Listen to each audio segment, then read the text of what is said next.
UP scholarship form online करने के लिए किसी ब्राउज़र पे आप लिखेंगे यूपी स्कॉलरशिप, आपको पहली वेबसाइट दिखेगी स्कॉलरशिप का, आप उस पर क्लिक करेंगे।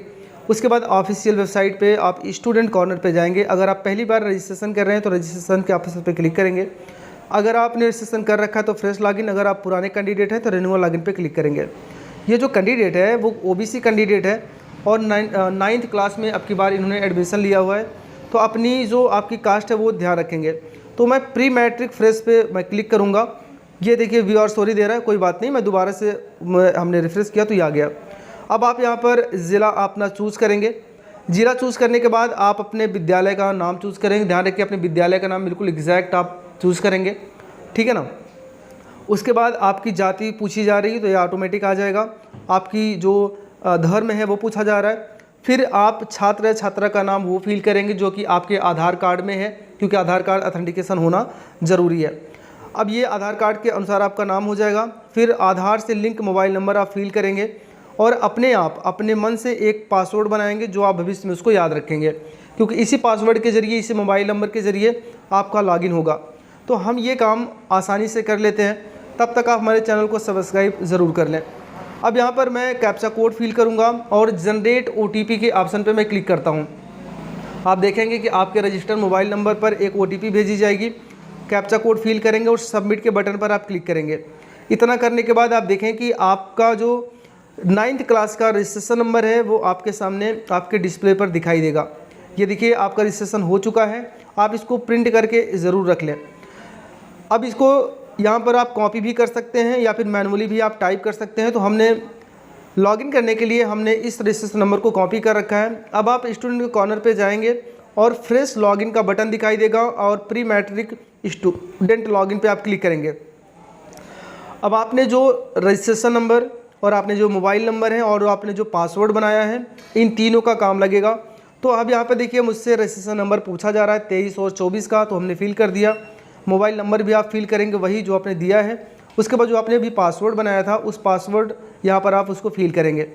इतना करने के बाद आप यहाँ पर देखें कैप्चा कोड दिया गया है, इस कैप्चा कोड को आप फिल करेंगे और सबमिट के बटन पर आप क्लिक करेंगे तो आपका ये लॉगिन हो जाएगा। अब 3rd नंबर पे आ रहा है डिजी लॉकर से सत्यापन की बात कर रहा है, क्लिक करेंगे, click here to digital DigiLocker पे क्लिक करेंगे। उसके बाद आप यहाँ पर कैप्चा कोड आप फिल करेंगे, क्योंकि आपका एक नंबर दिया गया है मोबाइल नंबर, आप उसको छोड़ दीजिए, कैप्चा कोड फिल करिए। जो यहाँ पर चेक बॉक्स दिया गया उस पर चेक करिए और जनरेट OTP क्लिक कर दीजिए। आपके मोबाइल नंबर पर एक OTP भेजी जाएगी, उसको फिल करिए और सबमिट OTP पर क्लिक कर दीजिए और आप ओके करेंगे। इतना करने के बाद आप देखें ज़रा वेट करिएगा, जैसे आपकी साइट चलती रहेगी। अब यहाँ पर आपका डिजी लॉकर का मोबाइल नंबर पूछा जा रहा है और आपसे यहाँ पर देखिए आप ध्यान रखेंगे मोबाइल नंबर से आप लॉगिन ना होइए, क्योंकि आपको दिक्कतें होंगी। इसलिए आप आधार कार्ड या यूज़र नेम पर आप क्लिक करेंगे। अब यहाँ पर आपका आधार नंबर और यूज़र नेम पूछा जा रहा है, आप जो आपकी नहीं पता है पिन नंबर, आप क्या करेंगे यहाँ पर एक नया टैब आप ओपन कर लीजिए, Ctrl+T दबाएंगे, नया टैब ओपन हो जाएगा। आप वहाँ पर लिखिए डिजी लॉकर, ठीक है ना। अब जैसा मैं बता रहा हूँ बिल्कुल एग्जैक्ट वैसा करेंगे, बड़ी आसानी से आपका काम हो जाएगा।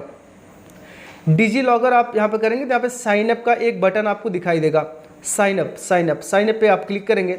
अब ज़रा देखिए यहाँ पर आपका नाम पूछा जा रहा है, आप अपना नाम आधार कार्ड के अनुसार ही आप फिल करेंगे। ध्यान रखिए कि आपके आधार से मोबाइल नंबर लिंक होना चाहिए और एक्टिवेट होना चाहिए।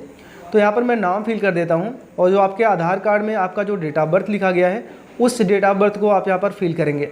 इतना करने के बाद आप मेल हैं या फीमेल हैं आप उसको ज़रूर ध्यान से चूज़ करेंगे। अगर गलती होगी तो ये डिजी लॉकर आपका सत्यापन नहीं करेगा। अब आप मोबाइल नंबर आप फिल करेंगे। ईमेल आईडी को आप यहाँ पर छोड़ सकते हैं क्योंकि वो मैंडेटरी नहीं है। उसके बाद यहाँ पर एक पिन सेट करने के लिए कहा जा रहा है, तो 6 नंबर का एक पिन सेट करेंगे जिसको आप याद रखेंगे, अभी आवश्यकता लगेगी। सबमिट के बटन पर आप क्लिक करेंगे। इतना करने के बाद आप देखें कि आपका जो डिजी लॉकर का प्रोफाइल है वो बनके तैयार हो जाएगी। आप OTP आएगी तो OTP को फिल करिए और सबमिट के बटन पर आप उसको क्लिक करेंगे।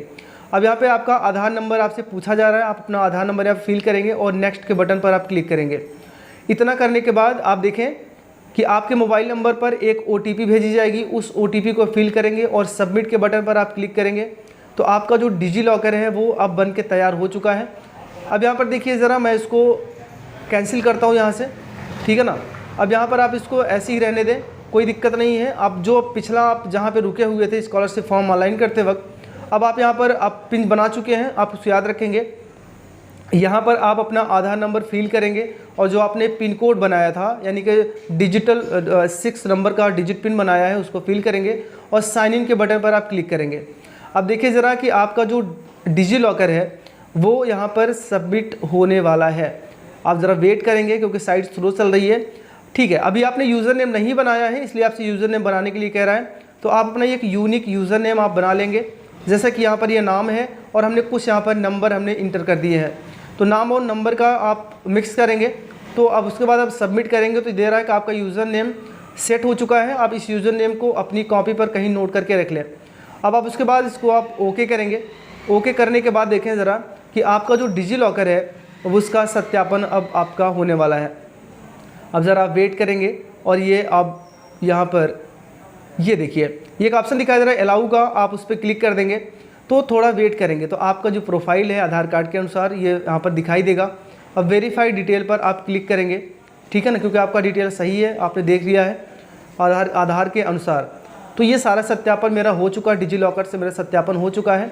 अब छात्रवृत्ति है तो आवेदन पत्र भरें, आप क्लिक करेंगे। उसके बाद आप देखें ज़रा कि जहाँ पर आपका पूछा जा रहा है विगत स्कूल का नाम, यानी कि आप पिछले स्कूल में जहाँ पर थे आप उस विद्यालय का नाम यहाँ पर फिल करेंगे। उसके बाद यहाँ पर परीक्षा फल पास ऑलरेडी है, पूर्णांक कितना था पिछली कक्षा का उसको डालेंगे, पिछली कक्षा में आपने कितना अंक प्राप्त किया था उसको डालेंगे। फिर यहाँ पर आपका कक्षा में प्रवेश तिथि दी जा रही है, तो आपने जिस अभी कक्षा 9 में आप हैं तो कक्षा 9 में आपने कब प्रवेश तिथि दिया था अपना बोर्ड चुनेंगे। फिर यहाँ पर ट्रांसफ़र सर्टिफिकेट है तो डालें, अन्यथा रहने दीजिए। यहाँ पर आप वही डेट डालेंगे जो कि आपके प्रवेश तिथि में है, ठीक है ना। अगर आपके पास ट्रांसफ़र जो आपने टीसी प्राप्त किया हुआ है और पता लगा आप उसी विद्यालय में हैं तो आप वही डालेंगे जो कि इसमें डाला गया है। एडमिशन डेट जो आप डालेंगे वही डेट यहाँ पे डाल दीजिए। अब उसके बाद आपसे पिन कोड पूछा जा रहा है तो अपने पिन कोड को आप डालेंगे, आपका एरिया पिन कोड होता है उसको डालेंगे। ईमेल आईडी मैंडेटरी नहीं है, आप अपने माता का नाम फिल करेंगे। फिर आप कक्षा 8 कब उत्तीर्ण किए थे उसको डालेंगे।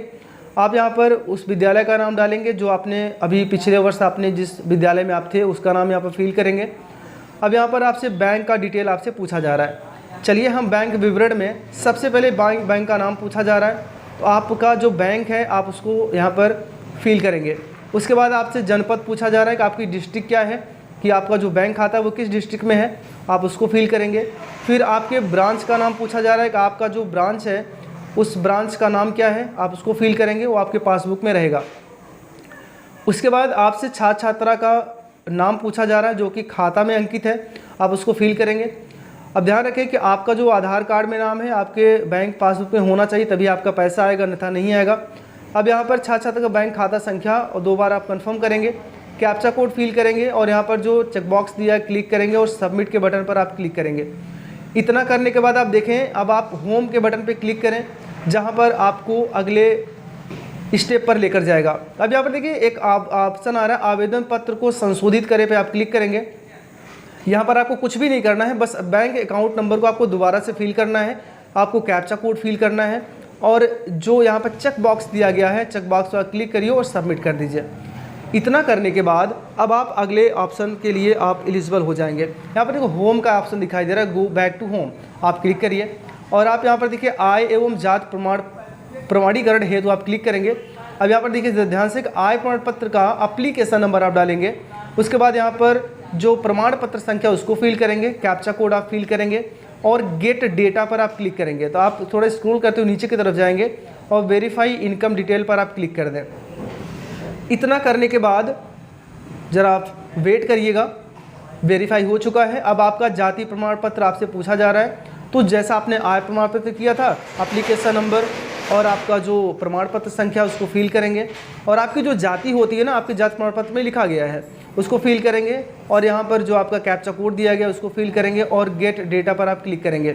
देखिए यहाँ पर नीचे आपका डेटा दे दिया गया है, वेरीफाई पे आप क्लिक करेंगे तो वेरीफाई हो जाएगा। अब यहाँ पर प्रमाणीकरण है तो आधार नंबर यहाँ पर डालेंगे, जहाँ पर सिर्फ आपका आधार नंबर आपसे पूछा जा रहा है और दोबारा से भी आपका वही आधार नंबर आपसे पूछा जा रहा है, फिल करेंगे। और यहाँ पर आप देखें चेक बॉक्स है, कैप्चा कोड दिया गया है उसको डालेंगे और वेरीफाई आधार के ऑप्शन पर आप उसको क्लिक कर देंगे। आप इतना करने के बाद जैसे देखें ज़रा कि आपका जो प्रमाणीकरण है वो सफल हो चुका है। अब आप यहाँ पर देखें होम का बटन दिया गया हो, आप उस पर क्लिक करेंगे। अगर प्रमाणीकरण हो चुका है तो ठीक है, नहीं तो आपको प्रमाणीकरण है दोबारा आधार नंबर आपको डालना होगा। ठीक है, हम इसको दोबारा से आधार नंबर को मुझे डालना होगा क्योंकि यहाँ पर मुझे सही का टिक मुझे नहीं दिखाई दे रहा है, तो मुझे ये काम दोबारा करना है। तो ठीक है ना, मैं उसको कर लूँगा। देखिए मैं यहाँ पे आ चुका हूँ और मुझे वही काम दोबारा से करना है। चलिए ठीक है, मैं वेरीफाई आधार के ऑप्शन पे मैं क्लिक करता हूँ, मुझे आपको बताने की आवश्यकता। अब देखिए यहाँ पर मेरा जो आधार प्रमाणीकरण है वो भी हो चुका है। अब NPCI सत्यापन के ऑप्शन पे क्लिक करेंगे, जहाँ पर मुझे ये एरर दिखाई दे रहा है कि status not received from the NPCI server. तो ये आप जैसे ही अपडेट होगा और होना स्टार्ट होगा मैं आपको बता दूंगा। चैनल को सब्सक्राइब कर लीजिए, नोटिफिकेशन आपके पास पहुँच जाएगा।